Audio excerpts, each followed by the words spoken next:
కానీ సార్ ఇప్పుడు వారికున్న ఆలోచన ఏదో వారు చెప్పారు అంటే, వారు చెప్పి వెళ్ళిపోయిన తర్వాత ప్రభావం సమాజం మీద, హిందూ ధర్మం మీద ఏ విధంగా పడిందో మనందరం చూసాం. అవునమ్మా. ఇప్పుడు మనం అవును. పేరు అప్రస్తుతం అయినప్పటికీ, అవునమ్మా. అవును. ప్రస్తావించకపోయినప్పటికీ కూడా అవునమ్మా. కానీ ఖండించే ప్రయత్నం కొంతమంది చేశారు. అవును. కానీ కొంతమంది మాత్రం చెలించకుండా అలాగే ఉండిపోయారు. అవును. కానీ ఇది హిందూ ధర్మం మీద ఎలా అయినా ఇది గొడ్డలి పెట్టులాగుంది. ఇలాంటి వారిని ఇదే ఉపేక్షించుకుంటూ పోతే ఇలాంటి వారు ఇంకొన్ని కామెంట్స్ చేస్తారు. జగద్గురు ఆది శంకరాచార్యుల గురించి మాట్లాడిన వారు ఇంకొకరి గురించి మాట్లాడతారు. వారు వారు వినాయకుడి గురించి మాట్లాడారు. మీరు ఏదైతే ప్రస్తావించారో అన్ని దేవుళ్ళ గురించి వారు అదే విధంగా మాట్లాడారు. కానీ ఖండించడానికి కొంతమంది వెనకడుగు వేశారు. ఎందుకంటారు? ఏం లేదమ్మా, ఇదేంటంటే మనం అలాంటి వారిని మనం పదే పదే మాట్లాడుతున్న కొద్దీ మనం వారిని పాపులర్ చేస్తున్నాం. ఇప్పుడు నాకు అలాంటి వాక్కుల వల్ల ఉపయోగం ఏమీ లేదు. నేను ఇంక దాన్ని స్మరించకూడదు. నాకు ఒకవేళ బలానా ఆచార్యుల యొక్క ఉపన్యాసం వల్ల నాకు మేలు జరిగినప్పుడు నాకు లభించిన ఈ మేలు 10 మందికి అందించాలి. మన వేదవాక్కు కూడా అలాగే ఉంటుంది. మన వేదవాక్కు ఏముంటుందంటే మనం ఏదైనా ఒక ఆహారాన్ని స్వీకరించినప్పుడు ఆ ఆహారం ఏకహ స్వాదు న భుంజీత. మనం ఎప్పుడైనా సరే ఒక మధుర పదార్థాన్ని మనం ఒక్కరమే స్వీకరించకూడదు. మధుర పదార్థాన్ని మనం స్వీకరించినప్పుడు 10 మందికి చెప్పాలట. అలాగే ఒక అద్భుతమైన వాక్కు ఎవరి దగ్గర నుంచైనా మనం విన్నాం అనుకోండి, దాన్ని వెంటనే 10 మందితో పంచుకోమన్నారు పెద్దలు.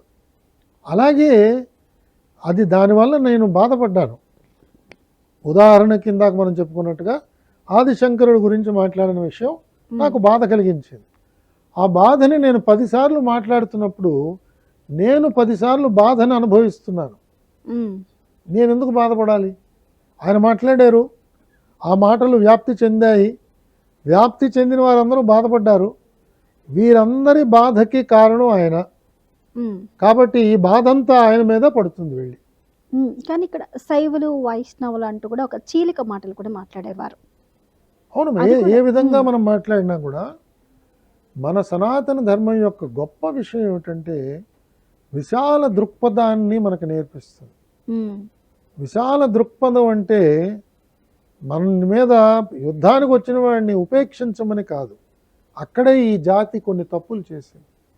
విశాల దృక్పథం అన్నది విషయాన్ని అర్థం చేసుకోవడానికి మాత్రమే, కానీ సమస్యని పరిస్థితుల్ని ఎదుర్కోవడానికి కావలసిన ధైర్య సాహసాలు మనం పక్కన పెట్టకూడదు.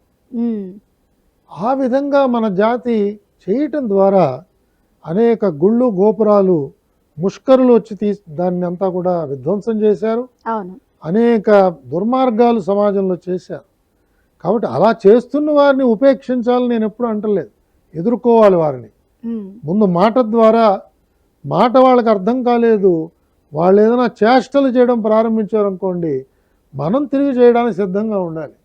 వాడు ఒక లంపకాయ కొడితే ఇంకో లంపకాయ మనం కొట్టడానికి సిద్ధంగా ఉండాలి. అంతేగాని నేను బుద్ధుడి తర్వాత వచ్చాను, నేను ఇంకో లంపకాయ కూడా నువ్వు కొట్టు, నాలో చాలా చాలా గొప్ప శాంత స్వభావం ఉంది అని చూపించే పరిస్థితులు ఇవాళ లేవమ్మా.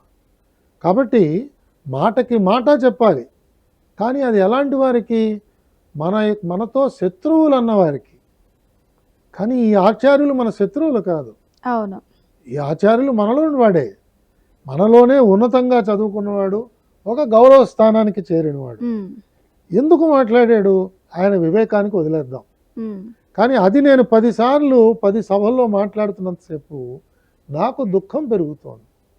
నా మనస్సులో దుఃఖం చేరినప్పుడు నా ఆలోచన విధానం కొంచెం తొత్తరపాటికి లోనయ్యే ప్రమాదం ఉన్నది. దానివల్ల నేను ఏదైనా తప్పు చేయొచ్చు. ఆయన నేను ఆచరించట్లేదు, ఆయన నేను నా గురువుగా స్వీకరించట్లేదు, ఆయన చూపిన మార్గంలో నేను నడవట్లేదు, ఆయన చెప్పిన మాట నాకెందుకు? దాని యొక్క ప్రతిఫలం తప్పక అలాంటి వారికి ఆ భగవంతుడే అందిస్తాడు. ఆ విశ్వాసంతో మనం ముందుకు సాగిపోవాలి. మనం ఆయన 4 మాటలు అంటాం, ఆయన మళ్ళా సమర్థించుకోవడానికి ఇంకో 4 మాటలు అంటాం. ఇవన్నీ కూడా రికార్డు చేసి లౌడ్ స్పీకర్స్లో కొన్ని ఒక విశ్వాసానికి చెందిన వారు దాన్ని ప్రచారం చేస్తూ సమాజంలో, చూడు మీ హిందూ సమాజంలో ఎలాంటి అనైక్యత ఉన్నదో చూడండి, ఇలాంటిది మేము విశ్వాసంలో మీకు కనిపిస్తుందా? కనిపించట్లేదు కదా అని ప్రచారానికి వాడుకుంటున్నారు. అవును. కాబట్టి అలా మాట్లాడిన వాళ్ళ సభకి నేను వెళ్ళను అని నేను ఒకవేళ ఒక నిర్ణయం చేయగలిగాను అనుకోండి, ఆ సభకు వెళ్ళను. అలా ప్రతివాడు ఆయన సభకు వెళ్ళటం మానేస్తే ఆయన మాట్లాడే విధానం మార్చుకుంటారు. అవును. అంతే. ఆ విధంగా నేను స్వీకరిస్తాను.